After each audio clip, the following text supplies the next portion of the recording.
Medtrade 2023 is right around the corner. Hi, I'm Christina Morrison with Medtrade, and today I'm coming to you with show director York Schwab to talk about this year's new show. Medtrade is moving to one show at a new location in Dallas this year, and I know we're all excited about that, but York, you're probably one of the most excited people about that. Are you excited to get out to Dallas? Extremely excited. It's kind of a unique position for us to be in, making some considerable changes to the schedule and location, leaving a place that's been near and dear to us for so many years and trying some new things. But everyone is really fired up about Dallas and March. That's great to hear. Obviously, it's great to hear people talking about that they're going to come, but what are you seeing in terms of numbers and data? Is it showing the same excitement for Dallas this year? Yeah, we just had Medtrade East in October, and I can tell you that we're about 5 weeks out from Medtrade in Dallas, and we are pacing, meaning the same amount of time out from the show, significantly higher than we were at this time for the fall show. So we are really fired up that we're going to get more people to the show, and I think different people to the show, which is really something for everyone to look forward to. Wow. Well, I know that this has been a vision, has been in the works for a long time. So finally seeing it all come to fruition here with the one show at a new location.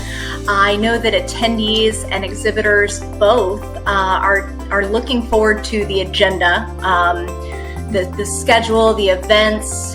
Can you kind of talk about what's new, what attendees and exhibitors can expect for this year's show? For sure.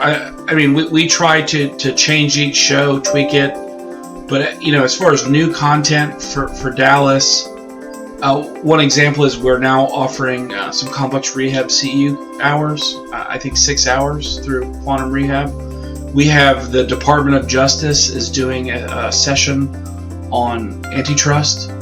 We have a sponsored session on ventilation, sponsored by Bria's, where they're bringing in a medical doctor to do a free session. We've changed the schedule to allow the A-Hope Care update to be in the afternoon as opposed to first thing in the morning. We are continuing. We changed in Atlanta, it was still called Ask the Experts. Now it's the Consultant Cocktail Hour, and just like we did in Atlanta, anyone with a conference badge is invited and welcome to come and get some one-on-one FaceTime with the top experts in the industry. So what I always say, and you probably get tired of me saying it, is that we try not to do the same thing over and over again and expect different results. What we didn't want to do is have the same show just in a different location. Now, do you just make changes for the sake of making changes, or what is the process that goes into that kind of behind the scenes? I know a lot of people wonder that. Sure.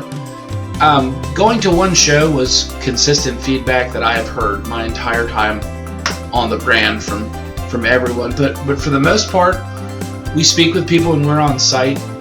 Greg at Medtrade Monday is always out there getting feedback.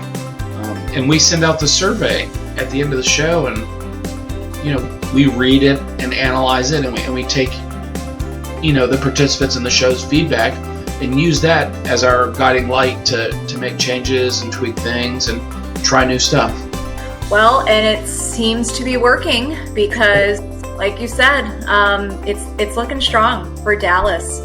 Now, with that being said, with it looking strong, is there still exhibitor space for this year's show for 2023, and can exhibitors still get in? They can. There's not much space. I think Okay. at the time of this, I think there's 5 unreserved booths on the show floor.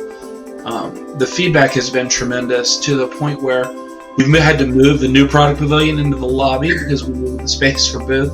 Our decorator is not going to have a service center on the show floor. Traditionally they'll be kind of in the back corner, and we don't even have room for that. The booth demand has been so crazy and unexpected that for the 2024 show, we're having to expand into a second hall. And believe me, these are all great problems to have, but a slightly different feel than we've had in the past, I would say. Yes, and especially coming out post-pandemic and everything that the industry has gone through, and then just business owners across the board have been experiencing. So I guess what you're saying is make sure you do not miss your booth registration appointment at the show. And I would say for the attendees, if you're going to join us for Medtrade, probably time to get registered, right?